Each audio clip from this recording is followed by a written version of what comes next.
Glória a Deus. Abra sua Bíblia em Mateus capítulo 6. Nós temos ministrado nas celebrações de ceia, no terceiro domingo, sobre o tema do ano, venha o teu reino, e trazendo alguns detalhes desta oração, conhecida por muitos como oração do Pai Nosso. E os irmãos que vieram no terceiro domingo de janeiro à noite, no terceiro domingo de fevereiro, igualmente à noite. Deixa eu ver, quem veio a esses dois momentos da celebração da ceia? Quem está aqui veio, deixa eu ver. A gente está celebrando aqui dentro desse tema, eu já vou voltar a ele para falar, mas nós vamos lê-lo agora, eu vou ler, você acompanha. Mateus capítulo de número 6, lembrando que isso aqui é um momento do sermão no monte, que Jesus está liberando aos seus discípulos, aqueles que estavam naquele momento seguindo a Ele. E a partir do versículo de número 9, de Mateus 6, o Senhor Jesus então se expressa dessa forma que eu vou ler e você vai acompanhar na sua Bíblia. Se você não trouxe, pega carona com quem está perto de você, em nome de Jesus. Portanto, vós orareis assim: Pai nosso que estais nos céus, santificado seja o teu nome, venha o teu reino, seja feita a tua vontade, tanto na terra como no céu.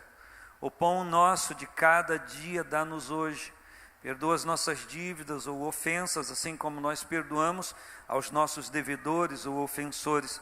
E não nos induza à tentação, mas livra-nos do mal, porque teu é o reino e o poder e a glória para sempre. Quem pode dizer amém? Amém. Ore comigo. Pai, é um privilégio estar no templo, é um privilégio poder estar aqui celebrando ao Senhor. É uma alegria muito grande para nós, Senhor, podermos estar juntos com a igreja dentro do templo para celebrarmos a Ti.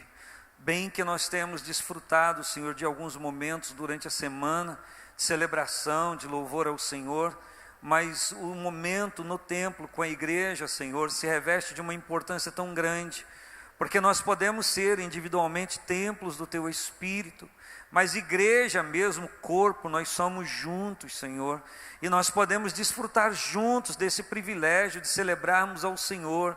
E hoje, de uma maneira muito especial, celebrando a ceia, trazendo à memória os fatos que a Bíblia nos narra, Senhor, ó Deus, de eventos que naquele exato momento o Senhor estava para cumprir algo elaborado, determinado, planejado, projetado antes da fundação do mundo, que naquele exato momento se cumpriu. E esse tempo, Senhor, já passa quase 2000 anos e a gente está desfrutando da bênção dele agora, nos nossos dias, na nossa vida, e como corpo do Senhor reunido nesta casa hoje, Senhor, nós podemos celebrar, nós podemos bendizer o Teu nome, porque é um ato maravilhoso, um ato glorioso, que ninguém poderia, além do Senhor, fazer por nós, nem nós mesmos fazermos para nós individualmente, mas o Senhor assumiu isso, e o Senhor então fez este ato por nós, e agora só recebendo, entendendo, aceitando isso na nossa vida, concebendo esta verdade e declarando no mundo espiritual as bênçãos do Teu ato, chega à nossa vida, Senhor, e nós podemos agora celebrar ao Senhor, nós podemos render louvores ao Senhor, nós podemos celebrar a Ti nos nossos dias, Senhor, porque o poder da liberdade espiritual chegou às nossas vidas e nós podemos desfrutar desse privilégio a cada dia na nossa vida, Senhor. Que esta bênção, Senhor, se amplie na nossa vida e que a gente possa fazer como cantamos aqui no início, conhecer a Jesus mais, conhecer ao Senhor mais, abrir mais o nosso coração para o Senhor e conhecer o que o Senhor Jesus quer falar conosco, tanto aquelas coisas que em princípio podem ser agradáveis e aquelas outras de renúncia também, que a gente não abra mão de coisa alguma que o Senhor tenha a falar conosco, em o nome de Jesus. Quem concorda e confirma para si, diga amém.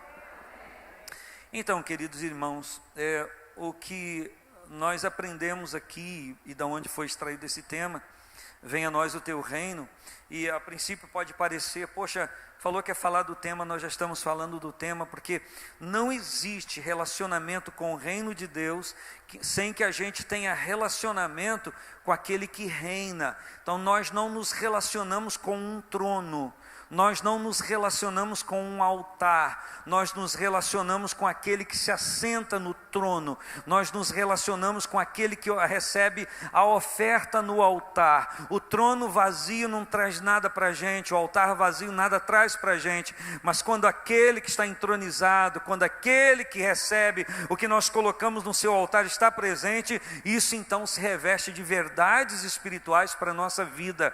E no mês de janeiro eu tive a oportunidade de falar aos irmãos a primeira expressão desta oração Pai, e nós vimos naquele dia o nosso relacionamento com o Senhor, não com um Deus equidistante, não como os gnósticos dizem há milênios, que o Senhor fez o mundo e largou para aqui e deixou a sua própria sorte. Não, a gente pode ver nas Sagradas Escrituras um Deus presente que nos outorga o direito de relacionamento com Ele, de chamá-lo de nosso Pai Celestial, e Ele age, interage conosco como sendo nosso Pai, mas quer que cada um de nós age e interaja com Ele na qualidade de filho. Você pode dizer amém? E a segunda expressão é o nosso. Então nós entendemos, falei com vocês no mês passado, que eu não sou o único filho de Deus, nem você é o único ou única filha de Deus. A pessoa que está ao seu lado pode sim, em potencial um filho de Deus, uma filha do Senhor. Então se aquele que está ao meu lado, está aqui fazendo par comigo agora no púlpito, também são filhos de Deus, então Deus é o nosso Pai. Então nós estamos interagindo e agindo na qualidade de irmãos diante deste Pai. Então nós não estamos sozinhos na qualidade de filho de Deus. Deus é o Pai de cada um de nós. Então a maneira como eu interajo e ajo com o meu irmão tem a ver com o meu relacionamento com Deus. Falamos sobre isso no mês passado, que não há como ter relacionamento com Deus e não ter relacionamento com os outros filhos de Deus. Então se alguém tem algum problema com algum filho de Deus, tem que buscar consertar.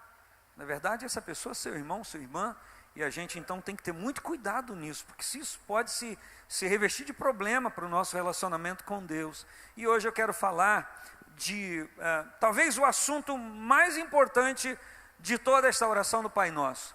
Quando o Senhor diz, Pai Nosso que estás no céu. Eu quero falar hoje da plena diferença da gente tão somente invocar o nome de alguém ou clamar por alguém, mas nós estamos clamando o nome do nosso Pai que está no céu. E quando eu lembro que o Senhor está entronizado no céu, porque Ele é Deus, isso reveste de muita importância a minha oração. Quem esteve aqui no domingo passado, levanta a mão para eu ver. Então nós falamos domingo passado, quem se lembra do que eu falei domingo passado? Foi o que eu ministrei domingo passado? Foi? Foi, Wallace? Foi? Quem se lembra do que eu falei? O que eu falei? Jeremias 33:3, foi isso? Clamar ao Senhor. A diferença de termos o único Deus vivo, a quem nós estamos clamando, a diferença de um ídolo. Nós estamos clamando a um ser existente. Nós estamos clamando a uma pessoa, mas não uma pessoa qualquer. Nós estamos clamando ao único Deus, ao Deus Todo-Poderoso, ao Senhor do céu e da terra, aquele que fez o céu e a terra e todas as demais coisas. Ele é o Senhor. Então quando Jesus fala, Pai Nosso que estás no céu, Ele está falando desse ser. Ele está falando do Pai, Ele está falando do Deus, Ele está falando do Senhor Todo-Poderoso. E é isso que vai demarcar, vai marcar na nossa vida privilégios e também vai trazer para nós compromissos com Ele. Então eu quero falar com você, eu vou usar vários versículos da Bíblia para que isso fique bem assentado para nós. E você pode, se quiser, anotar algumas coisas, ou se preferir não anotar, fique à vontade, do jeito que você quiser fazer, de você quiser só pensar, se está gravando aí, fique à vontade também, não há problema algum nessa questão. Então eu quero falar algumas coisas com vocês sobre o céu, sobre o Senhor habitando o céu, e depois eu quero falar da expressão céus no plural. Então eu quero convidar vocês a um exercício bíblico em nome de Jesus. E eu sei que a Bíblia fala de muitos detalhes, está cheia de relacionamento de Deus, e eu preciso que eu e você entendamos que o nosso Deus está no céu, que nosso Pai é celestial, que Ele não é um Pai humano, que Ele tem valores que transcendem a nossa maneira de imaginar. E não que o Senhor Deus seja Chapolin, cujos movimentos são friamente calculados, mas todo o propósito dele são elaborados para nos encaminhar a bênção. Deus quer a bênção para a minha vida, Deus quer a bênção no sentido da palavra para você. Então, se você entendeu, compreendeu, libera esta frase para alguém que está perto de você, diga: Deus quer a sua bênção plena. Fala para essa pessoa, diga: Deus quer te abençoar plenamente. Fala para essa pessoa aí. Nós encontramos ainda no Sermão do Monte, que vai do capítulo 5, 6 e 7, que são palavras do Senhor Jesus, como disse aos seus discípulos, como o versículo 34 do capítulo 5, Mateus 5, versículo 34, o Senhor diz aos seus discípulos: não jureis pelo céu, porque é o trono de Deus. Então quem está falando isso aqui é o Senhor Jesus. Eu volto a dizer aos meus irmãos, Jesus não fala por revelação. Jesus não é como os profetas, nem como eu e você, temos a Bíblia, mas já no seu tempo Jesus não falava por revelação, ele não tinha revelação de Deus para dizer. Ele disse para os seus discípulos: eu falo daquilo que vim junto ao meu Pai. Então o que o Senhor Jesus nos conta na palavra, que ele diz, são coisas que ele vivia, viveu, vive e está vivendo agora. Então ele diz: não jurem pelo céu, porque o céu é o trono de Deus. Então vai lá, várias verdades que eu vou falar. A primeira: o céu é o trono de Deus. Então a gente vai ser tentado a imaginar no céu um trono, embora o livro de Apocalipse fala de um trono no céu. Mas o que o Senhor Jesus está dizendo é algo muito maior do que isso. Ele está dizendo que o céu é o trono de Deus. O que ele está dizendo é que o trono de Deus ocupa toda a área celestial. O que ele está dizendo é que o Senhor que nós servimos e chamamos de nosso Pai Celestial, ele ocupa toda a região celestial. E o seu trono incorpora ou chama-se todos os metros quadrados, se eu posso assim dizer, de toda a região celestial. O nosso Pai, o céu é o seu trono, é a sua morada. Você pode dar glória ao Senhor por isso. E ainda aqui no Sermão do Monte, no capítulo 6, versículo 20, agora entenda, ele diz: não ajunteis tesouro na terra. Ele não está dizendo que você não possa ter bens na terra, mas o que o Senhor Jesus está dizendo é que você não pode juntar nada na terra que domine o seu coração. É o que o texto diz. Não ajunteis tesouro na terra, mas ajuntais tesouros no céu. Por quê? Porque no céu, o tesouro que você ajunta no céu, ele diz: nem a traça, nem a ferrugem consomem, nem os ladrões minam. E aí no próximo versículo ele diz: porque onde estiver o vosso tesouro, aí estará também o vosso coração. Então, se o céu é o trono de Deus, se o Senhor reina, está revestido de glória, investido desta glória, ele está me desafiando e desafiando a você a concentrar os nossos tesouros no céu, os nossos valores no céu. É isso que o Senhor Jesus está dizendo. E ainda em Mateus, capítulo 19, versículo 1, Mateus escreve o que Marcos relata no capítulo 10. E Lucas também fala. É um episódio daquele mancebo, daquele homem de qualidade, que ele se apresenta ao Senhor Jesus e, como muitas pessoas no texto sagrado e muitos de nós, chegam para o Senhor e perguntam: o que eu preciso fazer para ser salvo? Ou como eu devo me comportar para me salvar? E o Senhor Jesus então diz para ele, se ele sabe os mandamentos, ele diz que tinha seguido aqueles mandamentos que ele disse desde a sua mocidade. E a Bíblia diz que o Senhor olha para ele e o ama. A Bíblia diz exatamente: o Senhor o amou. E porque o amou, viu que ele estava comprometido com os valores que ele possuía.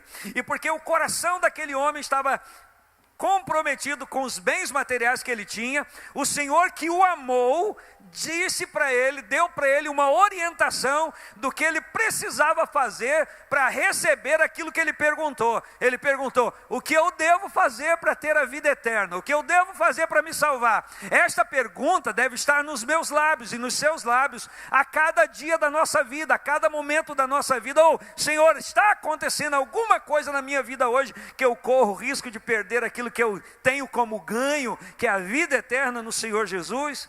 E o Senhor Jesus então disse para ele, porque viu o seu coração grudado naquelas riquezas, ele disse: olha, você precisa fazer uma coisa. Você vai, vende tudo que você tem, desfaz de tudo que você tem, pega, dá aos pobres, e você vai ter um tesouro no céu. Vem e siga-me.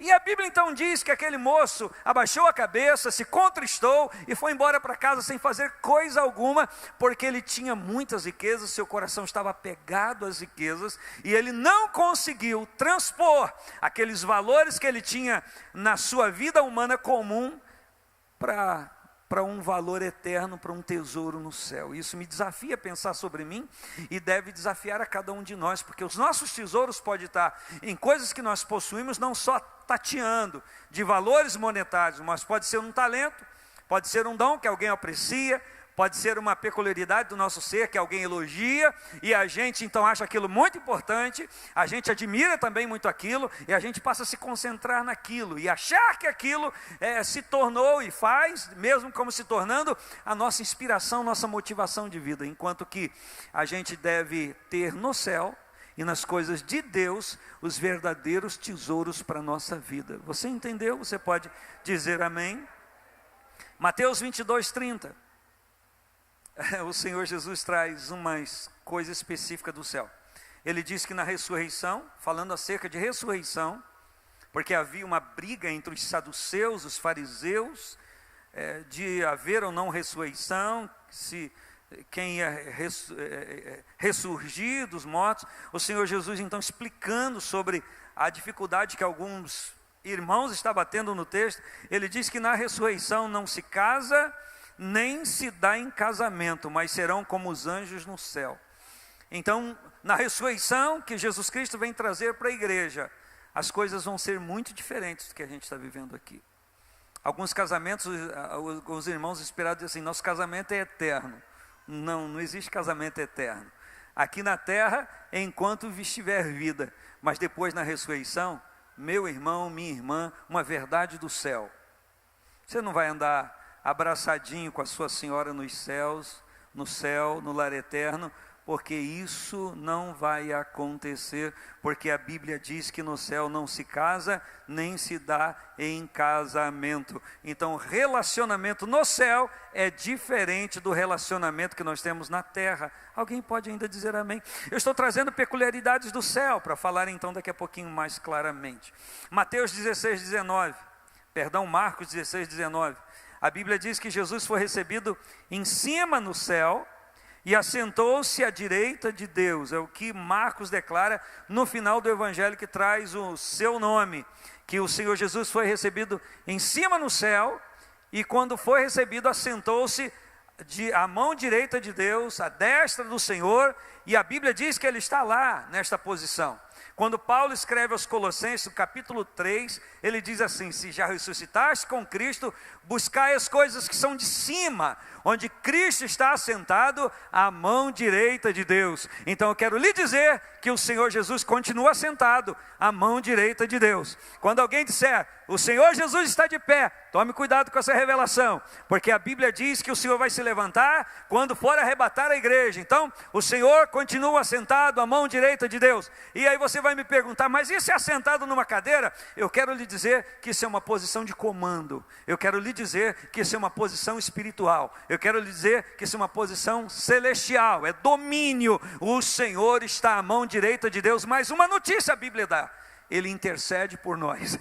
Ele está à mão direita de Deus, bem próximo ao ouvido do Senhor, e está intercedendo por mim e por você, por aqueles que estão herdando a salvação. Você pode celebrar, levantar a sua mão e dar glória ao nome do Senhor Jesus. A Bíblia diz que na ocasião do batismo de Jesus, o céu se abre, o Espírito desce, E uma voz vem do céu dizendo, a voz vem da onde, irmãos? A voz vem da onde? Este é o meu filho amado, em quem eu tenho prazer. Então eu quero lhe dizer que o céu ainda se abre e a voz ainda ecoa neste mundo para dizer, quando o Senhor tem um filho amado nesta terra, este aí é o meu filho amado. Então que eu e você sejamos aqueles que vá desencadear esta fala de Deus nesta terra. Esse aí é o meu filho amado. Que esta voz do Senhor apareça para as pessoas que você se relaciona. Deus está no céu e Ele continua dizendo a respeito dos seus filhos na terra que Ele os ama. Você pode ainda dar glória a Deus por isso? Lucas capítulo 6, versículo 23, eu disse que ia falar muito de muitos versículos. O Senhor Jesus disse que grande é o nosso galardão no céu. Muitos de nós lutam por galardões na terra, mas o Senhor Jesus diz que após o arrebatamento da igreja, quem está falando é Jesus. Ele diz que o meu e o seu galardão é grande no céu, quando as nossas obras serão julgadas daquilo que nós fizemos por meio do corpo nesta terra. O arrebatamento é algo específico e real que vai acontecer com a igreja. A igreja é arrebatada para estar no céu. A igreja vai ao céu. A igreja triunfante vai povoar o céu. Ela vai às bodas do Cordeiro, mas antes tem o tribunal de Cristo para julgar as nossas ações. E depois então vai ser glorioso, porque a Bíblia diz que onde Jesus estiver, nós vamos estar com Ele. Você pode dar glória ao Senhor?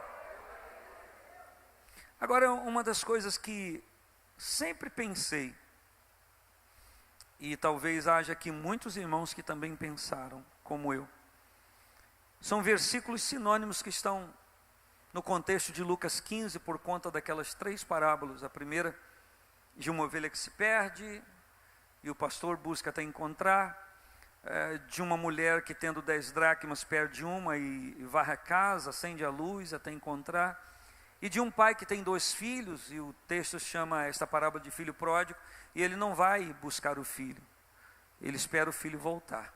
E há frases sinônimas que, acerca do pensamento, dizem a mesma coisa, que a alegria no céu por um pecador que se arrepende. Então a Bíblia está dizendo em Lucas 15, que uma atitude nossa traz alegria, gera alegria no céu. A alegria no céu por um pecador que se arrepende. Agora pense comigo, que tipo de alegria é essa? Não vamos nos arriscar em dizer. Mas se há alegria no céu por um pecador que se arrepende, o que há no céu quando um pecador volta ao pecado? O que há no céu quando um crente em Cristo Jesus, quando alguém se assenta à mesa de Deus para celebrar as dádivas do Espírito Santo, a comunhão com a igreja, quando ele volta ao pecado? Isso fica um pouco claro quando o moço volta para casa. O filho pródigo. Filho pródigo, eu sei que vocês sabem, só lembrando, o termo pródigo quer dizer esbanjador. Aquele que tinha algo e não aproveitou, não desfrutou plenamente como poderia e deveria, mas ele esbanjou, jogou fora, fez pouco caso. A Bíblia diz que quando esse moço chega diante do pai, ele não disse, pai, pequei contra o Senhor. Ele diz, pai, com a minha rebelião, pequei contra os céus perante ti. Lucas é claro em dizer que quando um pecador se arrepende, há festa e celebração no céu por aquela atitude dele. Mas Lucas também é claro em dizer, nesta parábola do filho pródigo, que quando alguém nesta terra peca, não peca primeiramente contra a igreja, não peca primeiramente contra uma pessoa, mas peca primeiramente contra Deus. E se alguém arrependido traz alegria no céu, o que um pecador, um transgressor, causa no céu? É para a gente pensar. É para você pensar. É para nós pensarmos. O que nós estamos causando no céu? Qual é a reação no céu por conta da minha pessoa e por conta da sua pessoa?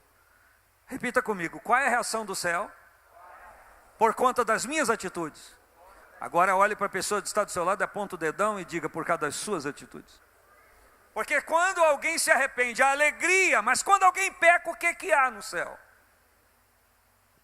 Então eu gostaria que você pensasse sobre isso, não teologicamente falando, fazer aqui um estudo teológico sobre isso, não, para você pensar que quando você transgride, quando eu transgrido, quando nós transgredimos algo de Deus, isso traz sensibilidade ao coração do Pai.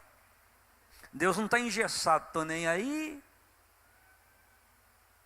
Não, se o coração do Pai se alegra por alguém que se arrepende, se os anjos de Deus no céu se alegram por alguém que se arrepende, diante da palavra desse filho que volta, há um outro sentimento diferente da alegria que a gente pode gerar no coração de Deus. Não que eu e você vamos fazer de Deus uma pessoa triste e decepcionada, desapontada, mas ele se entristece no sentido de que tinha um propósito melhor para a vida daquela pessoa. Deus tem um propósito lá do céu, muito melhor para cada um de nós aqui. O melhor que você possa estar cuidando viver, Deus ainda tem coisa melhor. Deus ainda quer melhorar. Agora já imaginou o nosso Pai feliz com a gente? Eu não estou falando do Pai da terra, eu estou falando do Pai celestial. Pensa sobre isso, sonhe com isso essa noite. Tenha visões e revelações para você, individualmente falando. Não sei, não quero lhe inclinar a isso, ou lhe direcionar a isso, mas em nome de Jesus, tenha a sensibilidade de ver o semblante do Senhor alegre com as suas atitudes nesta terra. Aleluia, isso com certeza abre grandes possibilidades para nós. Você pode dizer amém? Uma das grandes revelações sobre essa questão de céu e terra está em João 8, quando Jesus diz aos seus discípulos: vocês são de baixo, mas eu sou de cima. Jesus diz: vocês são de baixo, mas eu sou de cima. E Jesus está dizendo: todo aquele que é de baixo, mas tem o coração em cima, um dia será de cima. Eu vou repetir, você não entendeu. Jesus disse para os discípulos: vocês são de baixo, mas eu sou de cima. E ele está querendo dizer: todos vocês que são de baixo, que têm o coração em cima, um dia vão chegar lá em cima. Alguém aqui tem essa esperança? Pode abrir a boca e dar glória ao nome do Senhor. Ainda falando sobre o céu, e a gente vai começar a falar dos céus agora. Atos 7:49 é um momento que Estevão está falando para os seus. Ele está na iminência da morte. Ele então está trazendo à tona uma fala que Isaías escreveu no capítulo 66. Ele diz: o céu é o meu trono, diz o Senhor, e a terra o estrado dos meus pés. Que casa me edificareis vós? O céu é o meu trono, e a terra é o estrado dos meus pés. Que casa você vai edificar para mim, se o céu é o meu trono? Vamos lá agora, Gênesis 21:17. É uma revelação que começa no início da Bíblia.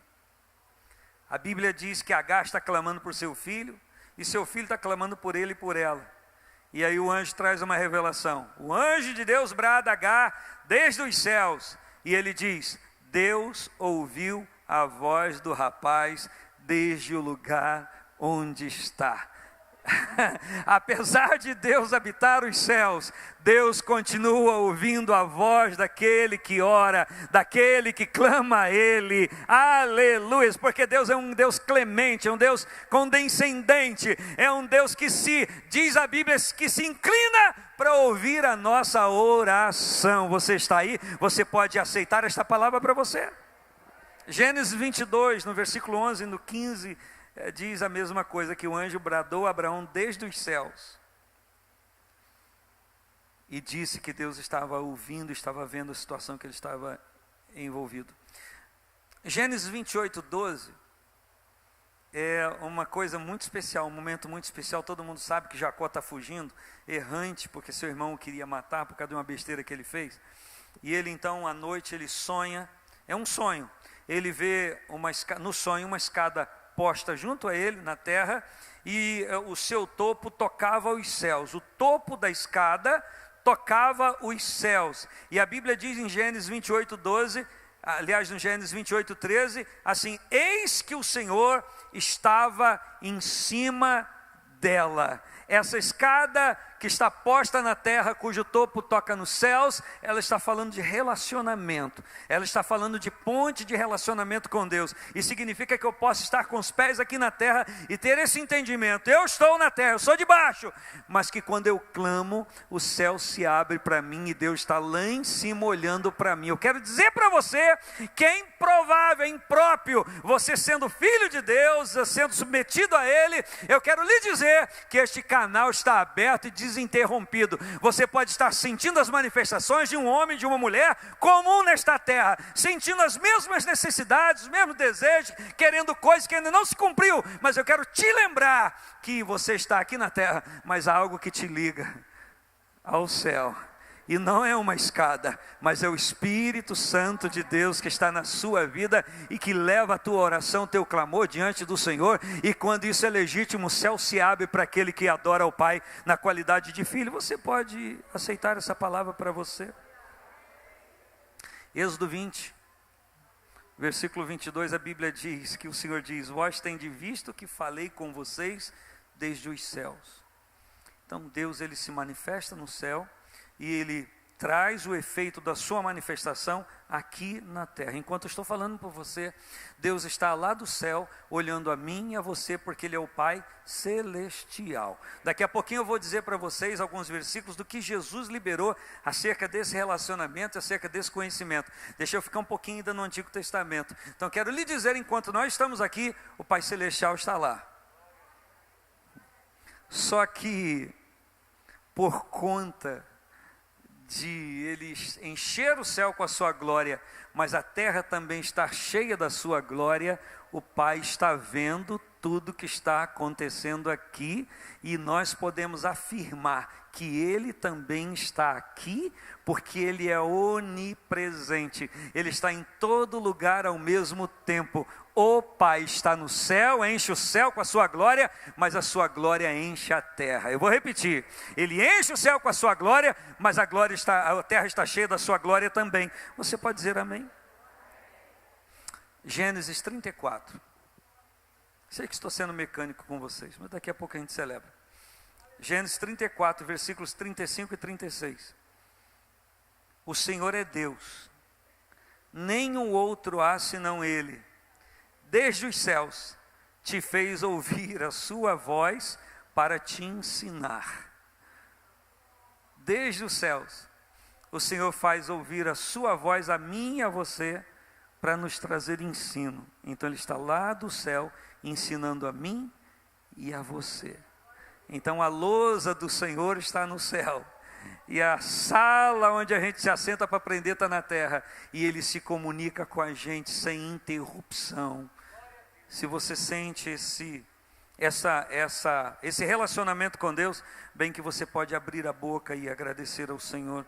Eu não quero ser chato não, mas acho que essa manifestação, essas verdades devem alegrar muito o nosso coração. Vamos lá agora rapidinho.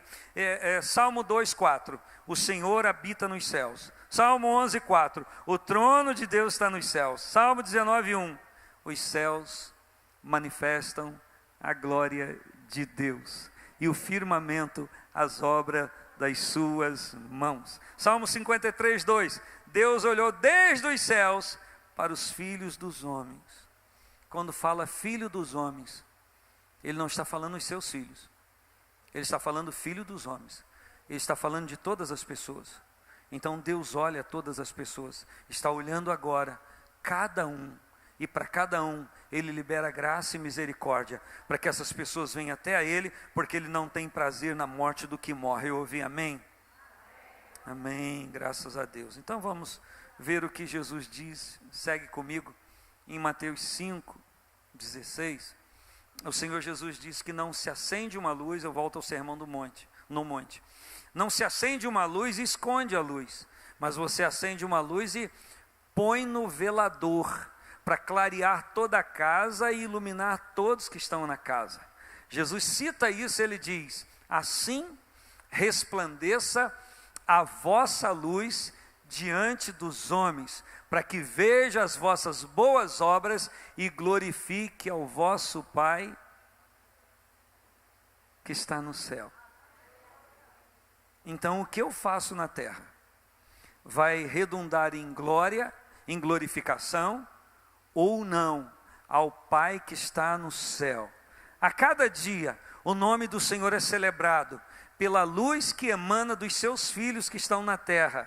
Mas a cada dia também me parece que algo ao contrário acontece, por conta de algumas pessoas que se proclamam serem filhos de Deus, mas as suas obras não são tão claras, não são tão luzes assim.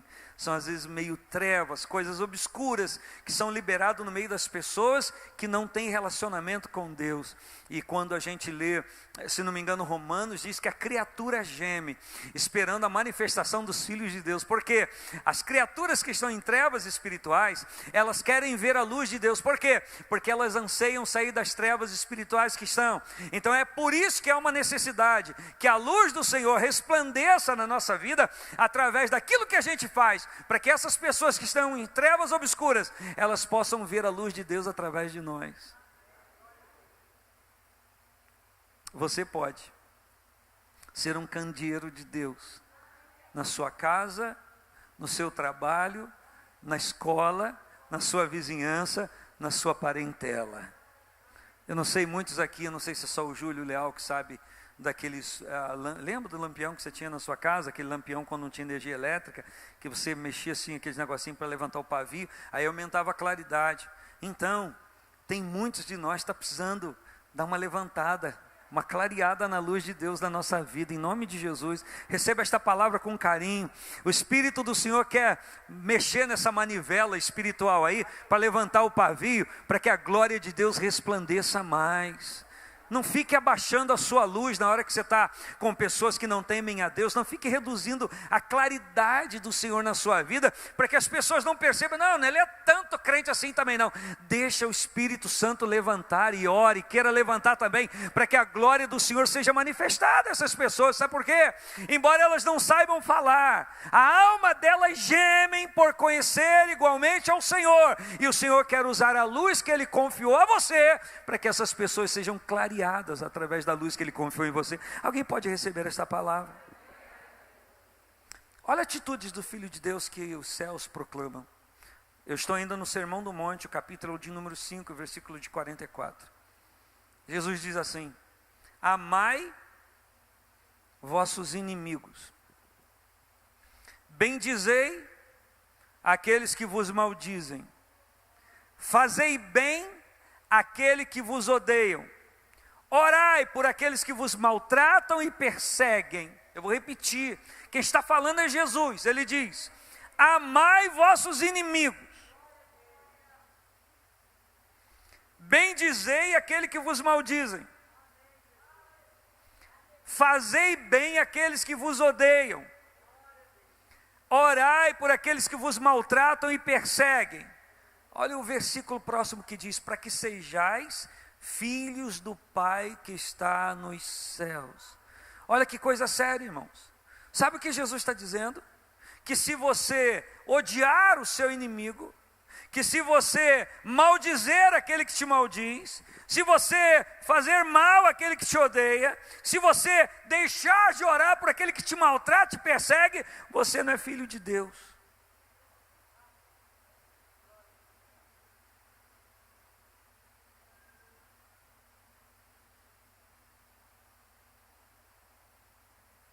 Se você quer, se eu quero, se nós queremos sermos filhos de Deus, filhos do Pai que está no céu, nós temos que amar aqueles que se fazem nossos inimigos. Nós temos que bendizer aqueles que nos... Isso é traiçoeiro.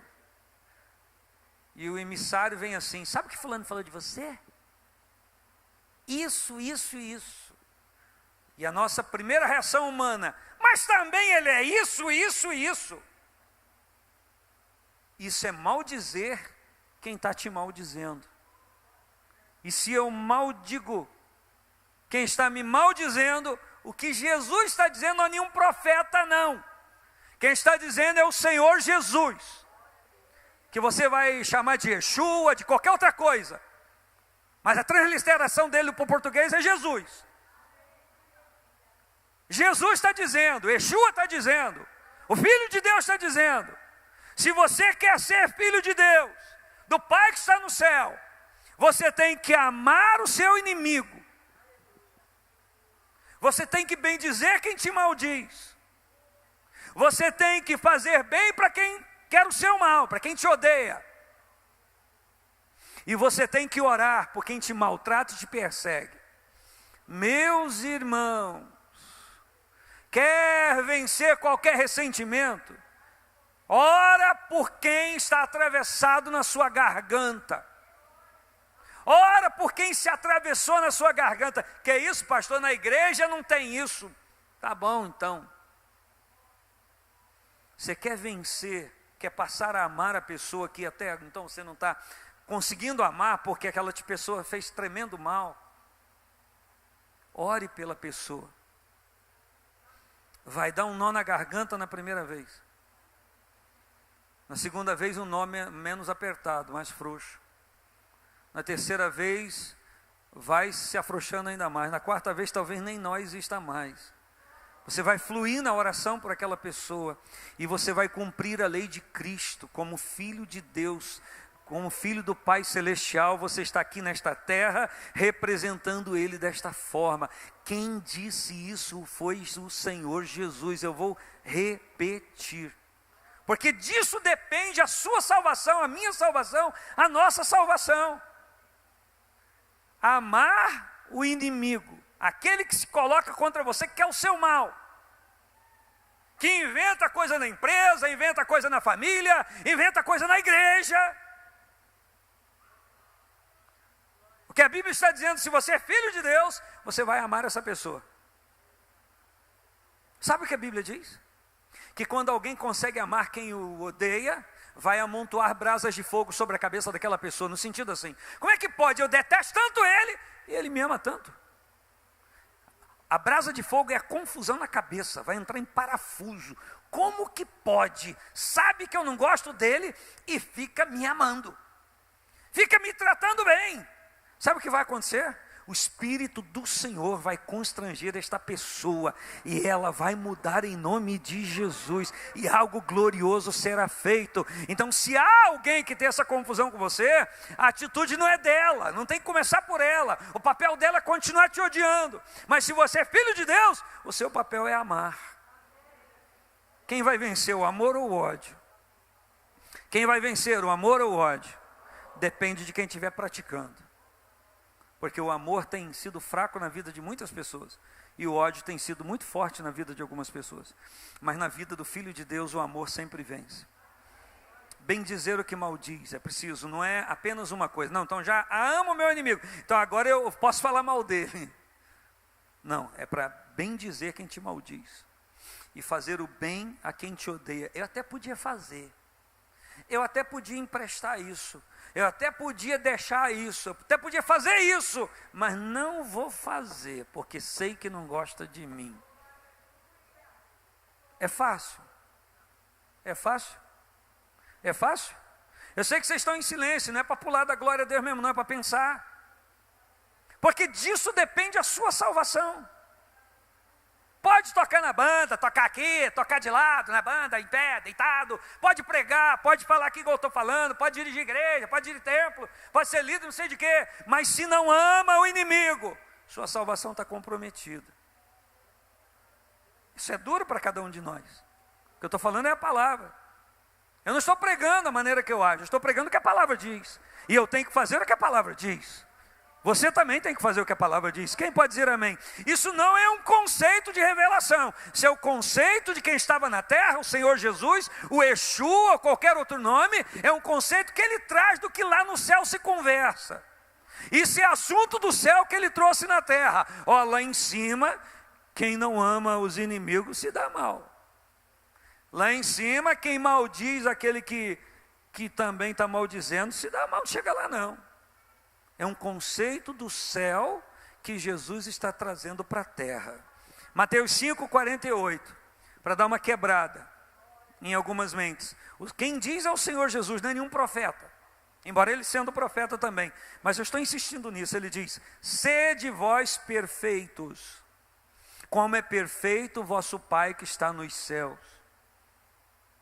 Não, eu faço isso assim, eu não sou tão perfeito, mas quem é perfeito na igreja? Nem o pastor é. Claro, o pastor Néer não está aqui, então vocês falam dele de vez em quando. Nem o pastor da igreja é, o pastor na igreja é. Mas no que diz respeito à perfeição, o padrão de comportamento não é o pastor, não é o diácono, não é o presbítero. O padrão é o Senhor. Ele está dizendo, é o Senhor Deus: sede perfeitos como é perfeito vosso Pai que está no céu. E eu sei que aqui ninguém é. Jesus não está falando que alguém ali era, mas Jesus estava dizendo: vocês não são, vão demorar para ser, mas vocês têm que lutar para ser. O problema é eu condescender com a minha imperfeição e achar: não, todo mundo é perfeito, imperfeito, então o pastor é, o diácono ali da portaria também é, a irmã do ciclo de oração também é, o irmão lá do líder do comunicar é, da banda é, tá um monte de gente imperfeita. O que Jesus está dizendo é: parem de olhar para os imperfeitos e olhe para quem é perfeito. E o Pai que está no céu está dizendo para os seus filhos: ei, eu sou o Pai de vocês, estou aqui no céu, eu sou perfeito, você é meu filho, então seja perfeito como eu sou. O Senhor não está mandando eu olhar para você, nem você olhar para mim. O Senhor está nos convocando a olhar para Ele. Padrão de comportamento de perfeição: eu, o Pai que está nos céus, sede perfeito como eu sou. Quem ainda pode dizer amém? Mateus 7,11, nós já estamos no Sermão do Monte. E Jesus disse assim: vocês sendo maus, falando aos pais, aos homens da sua época, sabem dar boas dádivas aos vossos filhos. E ele diz: que pai há que se o filho pedir um pão lhe dará uma pedra, ou se lhe pedir peixe lhe dará uma serpente? E um outro escrito dos evangelhos diz: se pedir ovo lhe dará um escorpião. Vocês sendo maus, e quando o Senhor diz para eles, vocês sendo maus, está dizendo: vocês não sabem escolher o que é bom para os vossos filhos, porque vocês dão coisas boas para os vossos filhos, pensando que está fazendo bem, mas vocês estão fazendo um grande mal com aquilo que vocês acham que seja o bem. Vocês são maus por isso. E aí Jesus disse: mas vosso Pai celestial dará bens aos que lhe pedirem. Quando a Bíblia está dizendo que Jesus está declarando que o Pai Celestial vai dar bem ou bens aos que lhe pedirem, não está dizendo, especificando o tipo de bem.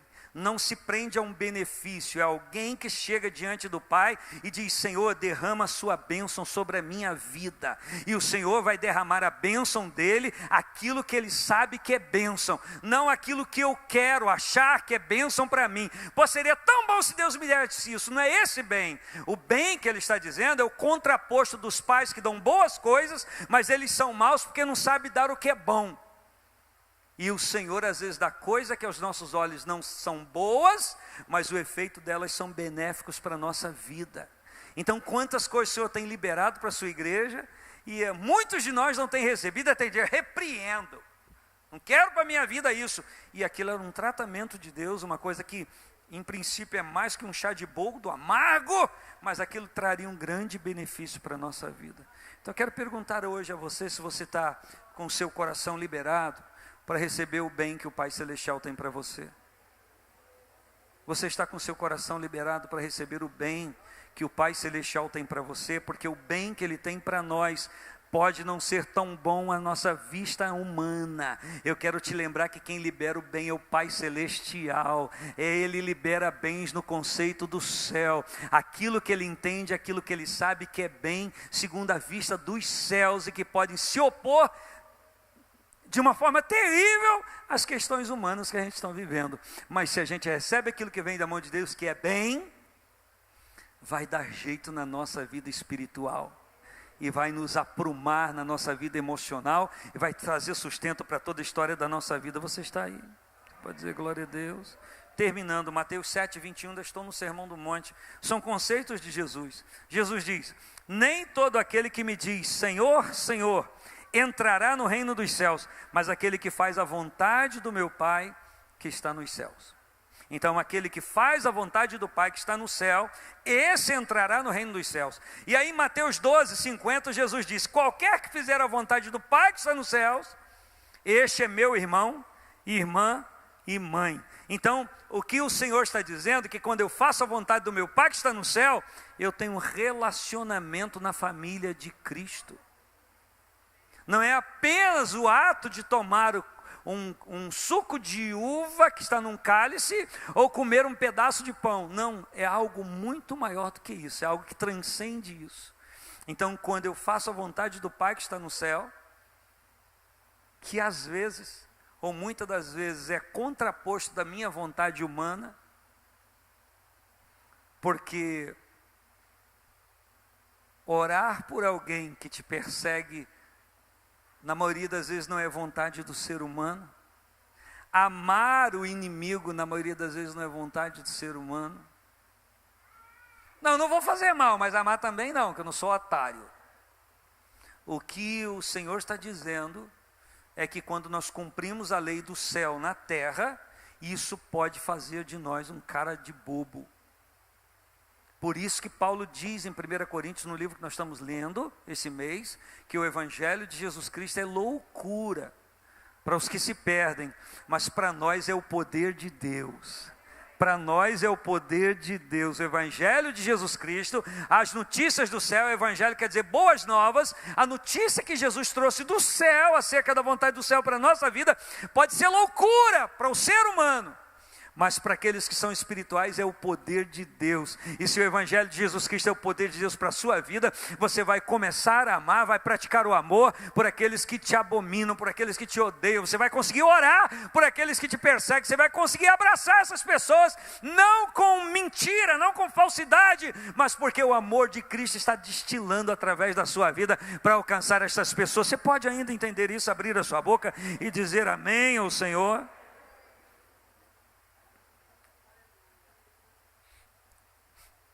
Terminando, eu quero pedir a você que fique de pé.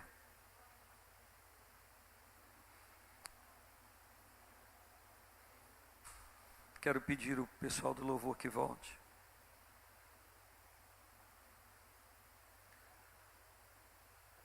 Primeiro Reis, capítulo 8, versículo 27.